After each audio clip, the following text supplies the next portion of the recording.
Came to see a movie today, and before each of the films there is a feature called Citizen Soldier, and Citizen Soldier is a war propaganda piece that is trying to get young men and women to join the National Guard. It's not right to pay tax money for a war that you don't approve of, and to have money going to producing this kind of piece and then be forced to be a captive audience to that kind of piece. So we got our money back. But before we got our money back, some of us went more towards the front. There weren't a lot of people in the theater today, but we made an announcement about what we objected to and why we were leaving. And came out and got a refund and told them why we wanted one. So I'm glad for what we did. Excellent. Let's do it again. That's what it's about.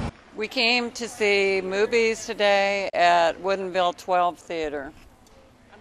And we're subjected to war propaganda and then restraint of our First Amendment rights. It's about the... I know, but you still cannot film on this premises. Okay, we'll go out into the lobby. Well, we were just kicked out of the theater property. We're not allowed to film this building because it has this symbol on it. Happy New Year. We are here. Very corporate. Happy New Year. We are here today. It's January 1st, and we're at the AMC Theater, Woodinville 12.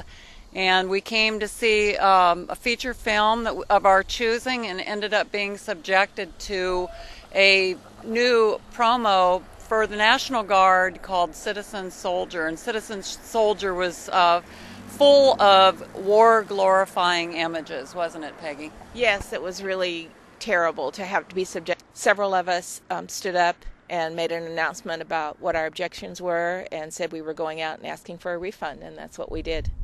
And I'm happy that we did that. We actually had this camera with us, and we tried to film in front of the theater as we were leaving because of our objections, and we were told to leave the theater parking lot. We could not even film the building.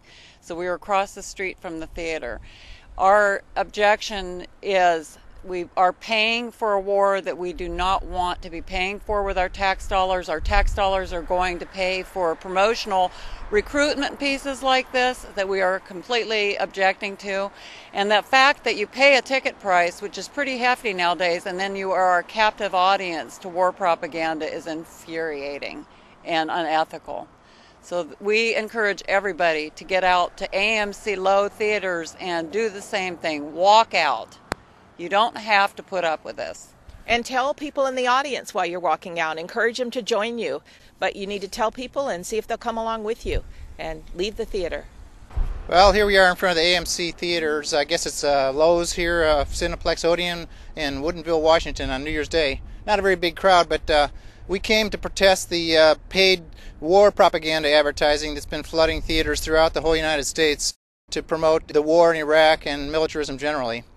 What we're really doing here is the government of the United States is pushing war propaganda onto the civilian population. War propaganda is supposed to be pushed out onto the enemy population. But instead what you have here is our own government on behalf of corporations, the oligarchs in our country, have decided that the country isn't warlike enough, and we haven't had enough wars, and we really need to have commercials for wars. We need to promote wars more than they have in the past, so we'll have more support for wars. And so they're paying billions of dollars. $4 billion a year was spent, by the way, in 2003, and most years. You can go out there and see the U.S. government's reports on this. And so we're protesting these wars. So the reason why we're protesting this is because every war since World War II has not been self-defense. These have been wars of aggression by the United States in which we've invaded several countries and killed millions of people, and in no case did any of those people ever attack the United States. So I'm asking, why do we call this the Department of Defense? Why is this a noble activity? I think the U.S. military is out of control. I think the Congress and the Pentagon itself are out of control. They're in an illegal status. They've broken the social contract, which is to defend America. They're not defending America. They're making America less safe. They're going out here and killing millions of people all over the world, raising tensions and inflaming people against the United States. I don't call that self-defense. So this country has got to dismantle the Pentagon down to about a third of its present size. It should be limited to defending the territory that's our jurisdiction. We shouldn't be going around the world defending Americans' business interests, every mine and every factory and every oil well that they want to drill out there. If they inflame the host population, tough shit. they can just lose their investment like everybody else.